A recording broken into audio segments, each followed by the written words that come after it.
Remember Spanky from my last video? I'm sensing a masochist in our midst because he's left me a response. Time to dish out a little punishment. Let's do this.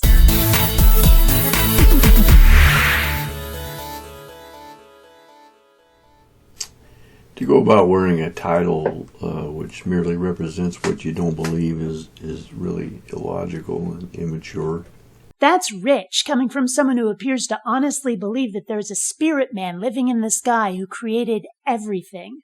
Who is more illogical? The person who is convinced by what can be shown to them, or the person who believes legends from thousands of years ago that read like the worst fantasy series ever written? Seriously, which is more logical, facts or fairy tales? And more mature? Theists wrap themselves in the security blanket of a celestial parent figure they trust to take care of them, while atheists must trust in themselves to make it through. And that's all atheism really means. You're theists, and we're not. You're what you are, and we're not the same thing. It's a perfectly accurate description, and without the term, how would we succinctly and intelligibly tell people our stance on religion? But hey, by all means, let's say that the people who describe their relationship to religion as having none are the illogical and immature ones. Makes perfect sense, that. It doesn't make any sense. It's like, I don't know, just denying that if I'm in love with some girl and I say, she doesn't exist, I'm telling you she doesn't exist. No, she's not even there. I don't ever think about her. No, I don't care about her at all. And you got to go around making videos about it and telling people about it, and you can't shut up about her. You obviously are thinking about her, and you do believe she exists. It's illogical. There's no such thing as atheism. That is the exact reverse of what's going on here. It's the theists who are in love with a girl who doesn't exist, who can't shut up about her, who think she's really there. But worse, they seem to think that being in love with this invisible girl gives them the right to tell everybody else how pathetic we are, and that if we don't hold open doors and pull out chairs for their imaginary girlfriend, they're gonna beat us up. Or she will. And atheists don't believe you and aren't going to do what you say just because you tell us to. And some of us, like myself, are sick of your shit, enough to stand up and tell you to leave us the hell alone. That is an accurate word painting of the situation here, not your self-serving chowder-headery designed to make it seem like we really do believe in your horse-faced hobgoblin girlfriend. It's always the mark of an attention seeker, somebody that needs, that's cranky, who wants God's attention or the attention of believers or society in general. Sheer, unadulterated projection. Yeah, I'm cranky, but not because of God, because of his followers and the crap they like to pull. I've said it often, so often my viewers are probably sick of hearing it, but I originally started my channel to show off my animation work. The name BionicDance is a reference to a cartoon show from the 80s. And it'll go back to being a place for my animation the very instant you religious people learn to play nicely with the other kids. I'm not the one seeking attention, I'm the one defending myself. Quit acting like you own the world, and I'll never mention you again. They spend almost all of their time fretting about it, trying to convince themselves and everybody else that they don't really believe. I can only assume you think that because that's all of us you see, since your only access to our lives is on the internet. You don't get to watch us hang out with friends, go rollerblading, go to the club, play video games, make art, or whatever else. Even online, my personal Facebook profile doesn't cover religion particularly much at all. I have a BionicDance page, but my own timeline is usually bad puns, politics, and pictures of my kitty. So, no, that's not all we do. This sounds like more projection, given how many religionoids seem to let their faith take over their whole lives. And it's not just me. It's not just Christians that perceive them that way. It's everybody. I mean, here's a regular study that was done concerning atheists. And the world seems to indicate from everything we can tell that atheists are losers. Oh, blah, blah, blah. This is meaningless. We could all be retarded bipolar lunatics, and it wouldn't make a damn bit of difference to whether or not your God exists. Nobody's mental state has any bearing whatsoever on whether or not something else exists. If your God is real, show him to us. But as long as you insist we have faith in lieu of facts, ours is the more reasonable position. Atheists know God. exist, but they are angry at him because he won't comply with their cranky demands.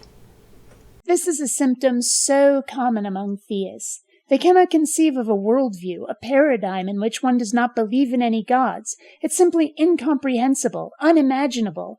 And so they have to make up reasons why other people might say they don't believe, reasons that somehow include a belief in God anyway. I doubt there's anything at all I could say to Spanky here to make him accept the fact that I think God is bullshit, or that I don't make demands of gods I don't think exist. The closest I'll ever get to such a demand is that he actually show up instead of demanding I believe on faith. And if you think that's unreasonable, then let me tell you about this bridge that's for sale, cheap. I totally own it and can legitimately sell it to you. I swear. No, don't go checking. Just have faith. Yeah, that's perfectly reasonable, isn't it? Atheists allow motivation and agenda to influence their powers of logical deduction. They don't want God to exist, and so they go around looking for proof and arguments that will sustain their opinions, but they're not using the evidence they see or logical deduction. They're making their motivation, their agenda, rule their lives. Remember what I was saying about projection? It doesn't seem to matter how much of Scripture gets contradicted by facts. It doesn't matter how many religious claims go unproved due to lack of evidence. It doesn't matter how many times religion has been on the losing side of logic. Somehow, so many theists seem to have a death grip on their belief, no matter what. But why? Could it be because without a God, the universe becomes a very uncertain, scary place with no guarantee of safety and a life that will ultimately end forever? You'd think an atheist would welcome such a wonderfully cozy world, wouldn't you? But the facts and the evidence would indicate quite strongly that such a world doesn't exist, and that's just tough luck. Who is really acting on their agenda? The one who is wishing for rainbows and lollipops, or the one who accepts harsh reality no matter what they actually want? Let us consider the atheist faith-based religion of evolution. No, let's not. The only way that evolution has to do with this topic at all is that creationism makes a completely different claim, one that isn't supported by the evidence. And atheists aren't the only ones who've accepted the evidence that points to evolution. There are theists out there who also agree with evolution, but then throw in this silly step that it was God's doing. Nowhere in the process of evolution is a God's intervention necessary. But the point is that evolution isn't an atheist-exclusive idea, nor is it a quote-unquote religion. If evolution is a religion, then so is every other concept in science. Or is the designation of religion only applicable if the science is at odds with Scripture?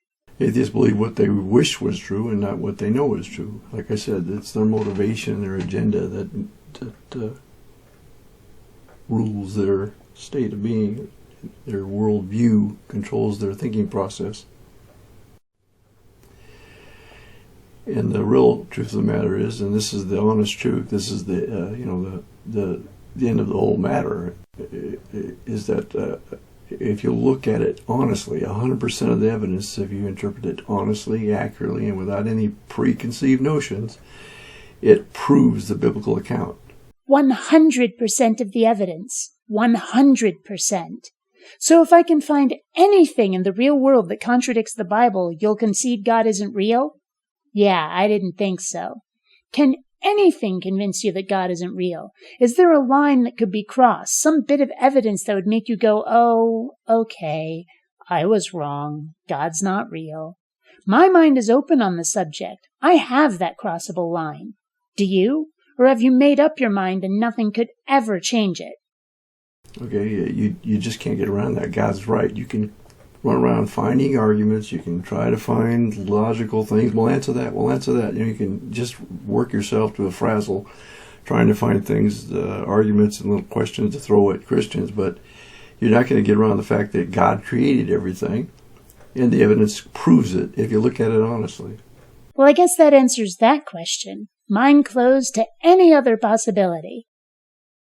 And the end of the whole matter is that atheism is nothing more than a temper tantrum thrown at God. Religion is a blanket and teddy bear held against the scary, unfeeling universe. See? I can play too. Until next time, fellow space travelers, this is BionicDance saying don't run on automatic. Instead, please think.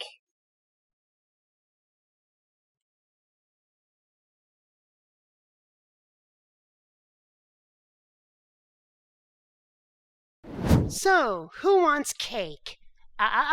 You have to rate first.